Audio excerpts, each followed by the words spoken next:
बच्चों, आज हम इस वीडियो में कक्षा 8 अर्धवार्षिक परीक्षा 2023-24 इसका विज्ञान का नमूना प्रश्न पत्र हल कर रहे हैं। इसके प्रत्येक प्रश्न को अच्छी तरह से देखें तथा एग्जाम में अच्छे अंक प्राप्त करें। लास्ट तक हमारे साथ बने रहे और प्रत्येक प्रश्न को अच्छी तरह से देखें। देखिए, इसमें पहला क्वेश्चन है, सही विकल्प का चयन कीजिए, यानी ए बे छेदे वाला ये क्वेश्चन है। निम्नलिखित में से किसको पीटकर पतली चादर में परिवर्तित किया जा सकता है? तो इसमें सही इसका उत्तर हो जाएगा जिंक, यानी ए ऑप्शन सही हो जाएगा। जिंक को पीटकर पतली चादर में परिवर्तित किया जा सकता है। नेक्स्ट क्वेश्चन नंबर 2, रबी की फसल का उदाहरण नहीं है। तो मटर, चना, सरसों ये सब रबी की फसल हैं, लेकिन धान ये खरीफ की फसल है। तो इसका सही उत्तर हो जाएगा सी। नेक्स्ट क्वेश्चन, चीनी को अल्कोहल में परिवर्तित करने के प्रक्रम को नाम है। तो इसका नाम किण्वन होगा सी। चीनी को अल्कोहल में किण्वन होगा। नेक्स्ट, मलेरिया परजीवी का वाहक है। मलेरिया परजीवी का वाहक मादा एनोफ्िलीज मच्छर। ए इसका ऑप्शन सही हो जाएगा, A option. Next question number 5, copper में जंग लगता है तो उसका रंग कैसा हो जाता है? कॉपर यानी तांबा, और तांबे पे जंग लगता है तो इसका रंग हरा हो जाता है। इसका ऑप्शन ए सही हो जाएगा। नेक्स्ट क्वेश्चन नंबर 6, किस से घर्षण को कम किया जा सकता है? इसको स्नेहक, इसका ए उत्तर सही हो जाएगा। नेक्स्ट क्वेश्चन नंबर 7, ऐसा रोग जो विषाणु के कारण उत्पन्न होता है, इन्फ्लुएंजा। ये बी इसका सही ऑप्शन हो जाएगा।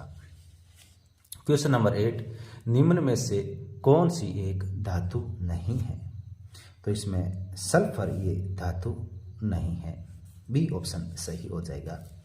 नेक्स्ट क्वेश्चन नंबर 9 देखिए, खेत में खरपतवार निकालने के लिए किसान कौन से औजार का उपयोग करता है? तो इसमें फावड़ा हो जाएगा। हल, कल्टीवेटर, कुल्हाड़ी ये कहीं काम नहीं आएंगे, तो ए ऑप्शन हो जाएगा। नेक्स्ट, तरलों द्वारा लगाए गए घर्षण बल को क्या कहते हैं? तो ये कर्षण कहते हैं। इसका ए ऑप्शन सही हो जाएगा। अब इसका नेक्स्ट प्रश्न, सारणी में दिए गए शब्दों में से उचित शब्द चयन करते हुए रिक्त स्थानों की पूर्ति कीजिए। फास्फोरस बहुत अभिक्रियाशील अधातु है। तो इसमें फास्फोरस अभिक्रियाशील या सक्रिय है, तो इसमें सक्रिय आ जाएगा, ये सही हो जाएगा इसमें। नेक्स्ट, वाहनों के लिए सबसे कम प्रदूषक ईंधन सीएनजी। नेक्स्ट, घर्षण से ऊष्मा उत्पन्न होती है। ये ऊष्मा, ये यहाँ पे लिखना है आपको, ऊष्मा उत्पन्न होती है। नेक्स्ट क्वेश्चन नंबर 14, प्रवासी पक्षी सुदूर क्षेत्रों से जलवायु परिवर्तन के कारण पलायन करते हैं। तो ये जलवायु शब्द यहाँ पे लिखना है, जलवायु। नेक्स्ट क्वेश्चन, खरपतवार को हटाने को निराई कहते हैं। तो ये निराई शब्द यहाँ आएगा, यहाँ पहले से लिखा गया है, ये पेपर प्रिंटिंग में मिस्टेक है, तो ये निराई कहते हैं। नेक्स्ट क्वेश्चन, सत्य और असत्य कथन बताइए। कोक कार्बन का लगभग शुद्ध रूप है, ये एकदम सत्य है। सोडियम बहुत अभिक्रियाशील धातु है, ये भी सत्य है। उर्वरक एक मानव निर्मित लवण है, ये भी सत्य है। नेक्स्ट, कुछ प्लास्टिक ऐसे होते हैं जिन्हें एक बार सांचे में ढाल दिया जाए तो इन्हें उष्मा देकर गर्म नहीं किया जा सकता, ये थर्मोसेटिंग प्लास्टिक कहलाते हैं, ये भी सत्य है। नेक्स्ट, मिट्टी का तेल एक जीवाश्म ईंधन नहीं है, तो ये असत्य है, मिट्टी का तेल एक जीवाश्म ईंधन है। इसके बाद में नेक्स्ट क्वेश्चन देखिए, रबी की फसल और खरीफ की फसल के दो उदाहरण दीजिए। रबी की फसल गेहूं, मटर, चना। खरीफ की फसल बाजरा, मोट, मूंग, ग्वार, कुछ भी लिख सकते हो। इसके बाद में क्वेश्चन नंबर 22 देखिए, रे डाटा बुक क्या है? रे डाटा बुक वह बुक जिसमें संकटापन्न जंतु और विलुप्त स्पीशीज के बारे में रिकॉर्ड रखा जाता है, रेयर डाटा पुस्तक कहलाती है। वह बुक जिसमें संकटापन्न जंतु और विलुप्त स्पीशीज की रिकॉर्ड रखा जाता है, रेयर डाटा पुस्तक कहलाती है। इसके बाद देखिए क्वेश्चन नंबर 23, सूक्ष्म जीवों के मुख्य वर्ग कौन कौन से हैं?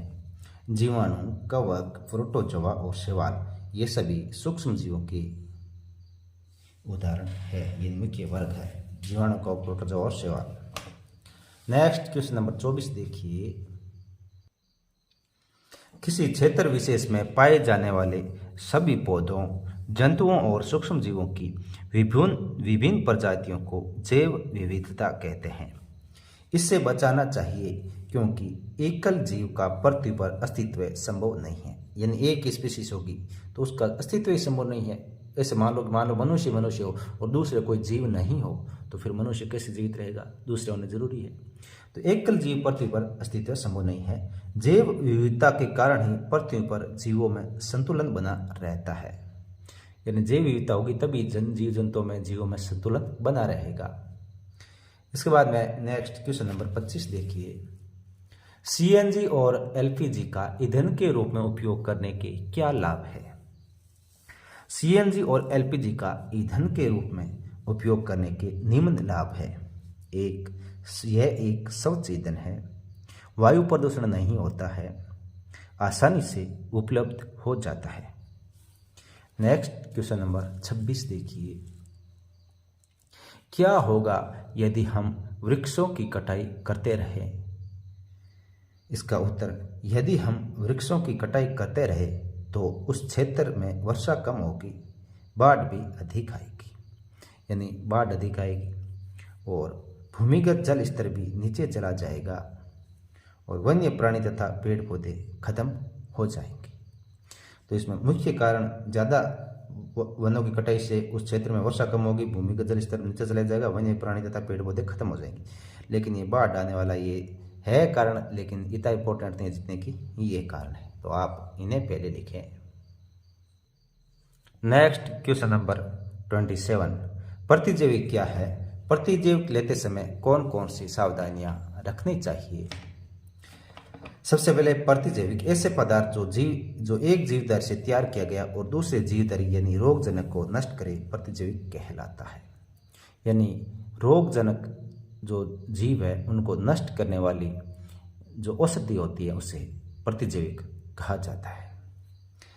इसे लेने समय हमें क्या क्या सावधानियां रखनी चाहिए? तो प्रतिजैविक लेते समय हमें निम्न सावधानियां रखनी चाहिए। किसी योग्य डॉक्टर की सलाह पर ही प्रतिजैविक लेनी चाहिए। निर्धारित कोर्स को पूरा करना चाहिए। आवश्यकता अनुसार ही लेनी चाहिए। इसके बाद में नेक्स्ट क्वेश्चन नंबर 28 देखिए और अंतिम क्वेश्चन है ये, कोरोना वायरस बीमारी 2019 के संकेत और लक्षण क्या है? इससे बचने के लिए हमें क्या क्या उपाय करने चाहिए? तो देखिए, कोरोना बीमारी के संकेत, सिर दर्द, गला खराब होना, बुखार, त्वचा पर बुखार और फिर त्वचा पर चकत्ते पड़ना, दर्द व पीड़ा होना, आंखें लाल होना। आगे है, इससे बचने के लिए हमें क्या क्या सावधानियां रखनी चाहिए? तो बचने के लिए हमें निम्न सावधानियां बरतनी चाहिए। 1, अपने हाथ को साबुन और गर्म पानी से धोएं। संक्रमित व्यक्ति के संपर्क में न आए। खांसते या छींकते समय अपना मुंह ढक ले। अधिक मात्रा में तरल पदार्थों का सेवन करें या पिए।